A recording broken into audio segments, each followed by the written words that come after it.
My wife stood up in the middle of dinner and screamed, "I'm divorcing this loser. 10 years of caring for a grown man is enough." Everyone laughed, except me. I was prepared. A week later, her lawyer called me, screaming and crying. I watched my wife stand up at our anniversary dinner, her chair scraping loud against the restaurant floor. The entire place went silent. Conversations stopped mid-sentence. Forks froze halfway to mouths. Even the piano player in the corner paused. She pointed at me across the table, finger outstretched like I was something disgusting she'd found on the bottom of her shoe. "I'm divorcing this loser," her voice echoed through the dining room. 10 years. 10 years of wasting my life caring for a grown man who can't do anything right. "I'm done." The room erupted. Laughter, gasps, whispers, her friends at the table clapping, her sister recording it on her phone, grinning like she'd just won the lottery, her best friend Sarah whispering something and both of them laughing harder. Her mother looked uncomfortable, but said nothing. Her father stared at his plate. The waiter by the kitchen smirked. A couple at the next table watched with wide eyes. A woman near the bar had her hand over her mouth. I didn't move, didn't speak, just sat there looking at her calmly. Hands folded on the table, wine glass untouched. She wanted a reaction, tears, begging, a scene, drama she could feed off. I gave her silence. The thing is, I'd known for 3 months. I found the texts in February, late at night. She'd left her phone charging in the bathroom. Screen lit up with a notification. Her boss's name, Michael. I picked it up, unlocked it. Her passcode was our anniversary date. The irony wasn't lost on me. Scrolled through months of messages, her and Michael, planning trips, weekend getaways, hotel rooms, laughing about me. "He doesn't even notice," she wrote. "Too busy being useless." Another message. "I can't wait to leave him. Just need to time it right. Make sure I get everything." Michael's response. "You deserve better. You deserve everything." I read every message,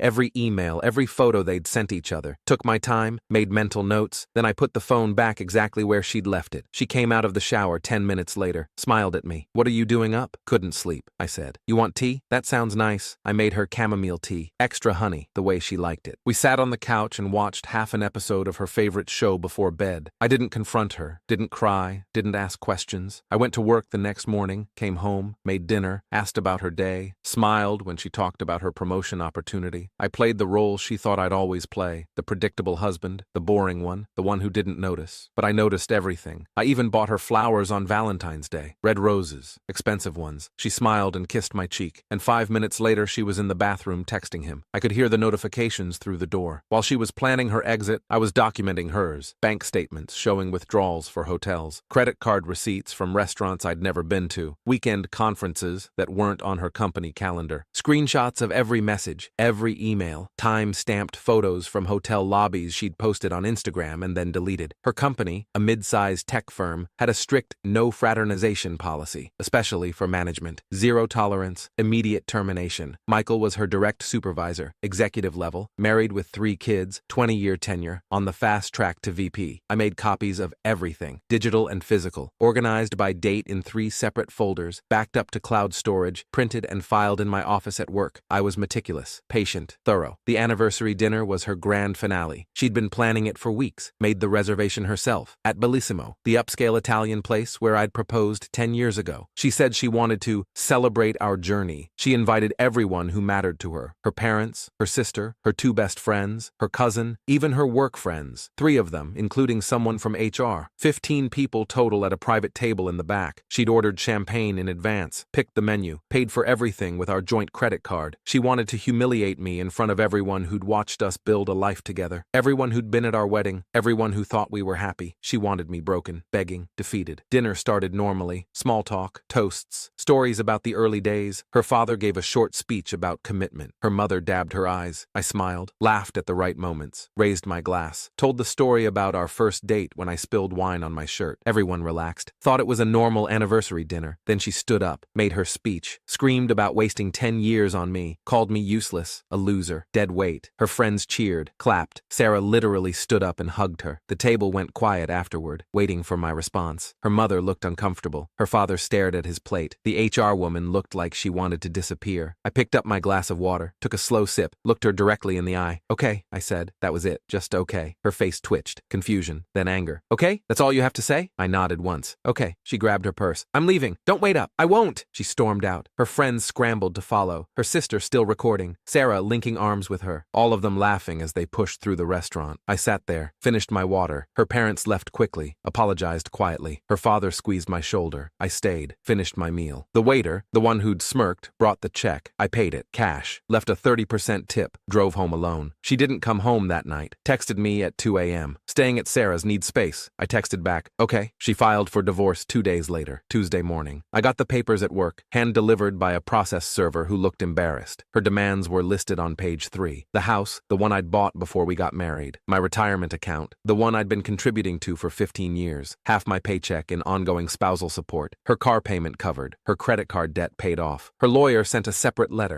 3 pages, smug tone, about how she'd sacrificed her prime years caring for me and deserved compensation for emotional labor and domestic contributions. I read it twice, filed it carefully, didn't respond, waited a week, let her feel confident, let her tell her friends she was going to take everything, let her post vague things on Facebook about new beginnings and knowing your worth. Then I replied, 1 email, no text, no explanation, just an attachment, 347 pages, every text message, every email, every photo from hotel lobbies with timestamps, every receipt from romantic restaurants and weekend getaways while I thought she was at conferences, every lie she'd told me while I made her breakfast and packed her lunch, chat logs with Michael planning their future, her laughing about our sex life, her complaining about having to pretend to care when I talked about my day. I included her company's employee handbook, full PDF, highlighted in yellow. Section 4.7, immediate termination for workplace relationships involving direct reporting structures. Section 4.8, especially those involving power dynamics and managerial oversight. Page 89, zero tolerance policy. No exceptions. I sent copies to 3 people, her lawyer, my lawyer, and one I saved for later. Then I printed everything, packaged it carefully, sent it certified mail to Michael's wife, their home address, signature required. Her lawyer called me exactly 6 days later, Thursday, 2:47 p.m. I was at work, quarterly budget meeting, saw his name on my phone, let it go to voicemail. He called 4 more times in 2 hours. I listened to the messages during my lunch break, sitting in my car, eating the sandwich I'd packed that morning. The first message was aggressive, threatening, legal jargon, words like harassment and defamation and consequences. The second message was different, quieter. He asked me to call him back, said we needed to talk, said there had been a misunderstanding. The third message, he was yelling, but not at me. I could hear my wife in the background, sobbing, voice breaking. Fix this,